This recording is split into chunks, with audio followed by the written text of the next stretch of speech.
Hi cuties. Hair dryer ஜென்ரலாக எப்படி use பண்ணலாங்கிறத பார்க்கலாம். ஃபஸ்ட் டவல் வச்சு நல்லா ஹேரை ஜென்டலாக தொடச்சிக்கோங்க. நல்ல பெரிய கோம் வச்சு ஹேரை கோம் பண்ணுங்கள்.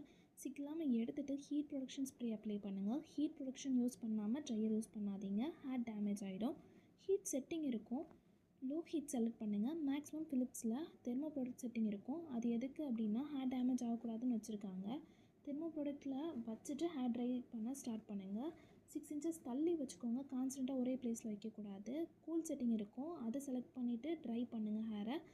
ஃபைனலாக ஹேர் சீரம் அப்ளை பண்ணுங்கள். ஹேர் நல்ல ஷைனாக இருக்கும். இந்த ஸ்டெப்ஸ்லாம் ஃபாலோ பண்ணால் ஹேர் டேமேஜ் ஆகாது. ரொம்ப வெட்டாக இருக்கும்போது ஹேர் ட்ரையர் யூஸ் பண்ணாதீங்க. மேக்ஸிமம் ஹேர் காஞ்சிருக்கணும். இந்த இன்ஃபர்மேஷன் யூஸ்ஃபுல்லாக இருக்கும்னு நினைக்கிறேன். தேங்க்ஸ்.